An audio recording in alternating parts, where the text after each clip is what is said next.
All right, let's dive in. Today, we are tackling one of the Bible's most notorious books, Revelation. Specifically, we're looking at chapters 14 through 16, which have some of the wildest and, honestly, most misunderstood imagery in the entire text. So, the author, John, paints this absolutely shocking picture in chapter 14. He describes a river of blood so deep it comes up to a horse's bridle, and it stretches for nearly 200 miles. I mean, can you even picture that? So, is this a literal prediction of some future event, or is there something else going on here? To figure this out, we've got to crack the symbolic code that John is using. So here's the key, and this insight comes from scholar Dr. Dave Mathewson. He argues that John isn't just inventing new prophecies out of thin air. You can think of him more like a master DJ, sampling and remixing these incredibly powerful images from older Jewish texts, images his audience would have recognized immediately. Yeah, this idea is called stock imagery. Think of it like this. When a modern movie references Star Wars, we all get the joke because we know the original film. Well, John is doing the exact same thing. He's pulling from this whole library of divine, apocalyptic imagery that his audience already knew inside and out.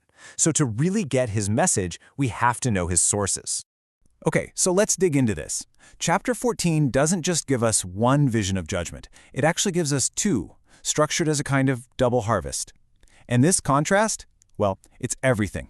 It's the key to understanding what John was trying to say to his audience, who are facing some serious oppression. So here on the screen, you can see the two possible destinies laid out.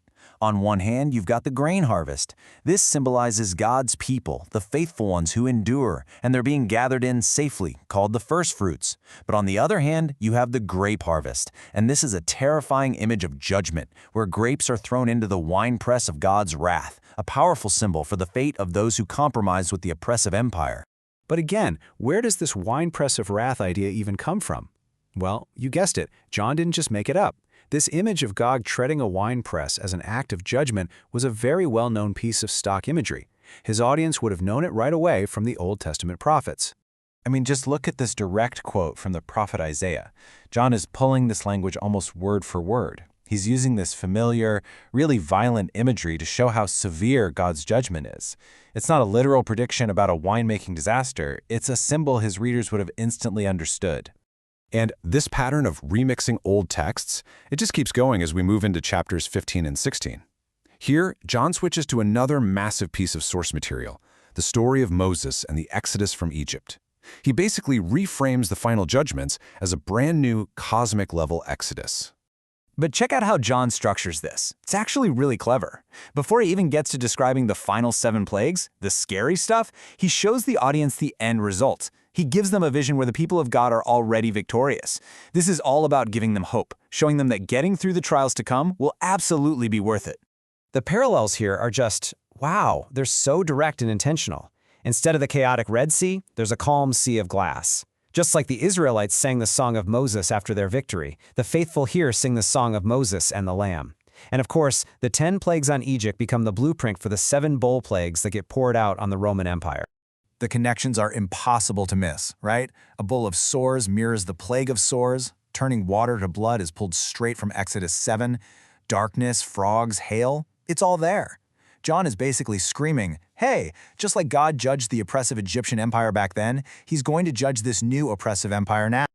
Okay, let's talk about the big one, the word that everyone knows from these chapters, Armageddon.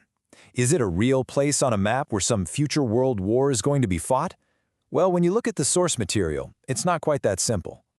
The word Armageddon is a symbolic name, not a literal place. It's a combination of Har, which is the Hebrew word for mountain, and Megiddo, a famous plain in Israel where a ton of decisive battles happened.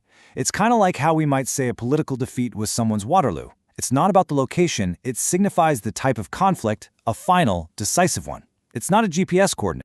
And here is a super important detail that almost everyone misses. Revelation 16 doesn't actually describe a battle at Armageddon. It only describes demonic spirits gathering the kings of the world for battle there. The narration of the actual fight, that's saved for later chapters. This is the setup, not the main event. So you might be thinking, if these visions aren't a literal roadmap to the future, then what was the point for the people John was actually writing to?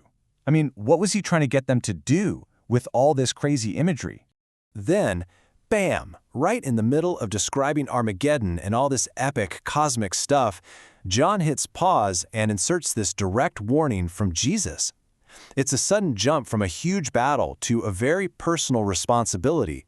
He's speaking right to his readers, telling them, hey, pay attention, be prepared, be vigilant.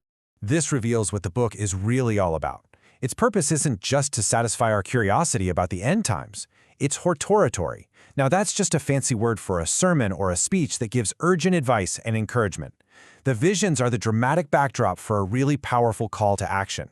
So the core message for that original audience was pretty simple but urgent. Stay awake. Don't compromise your values just to get along with the pagan Roman Empire. Keep your witness pure and faithful no matter what it costs, because judgment is coming and you do not want to be caught on the wrong side.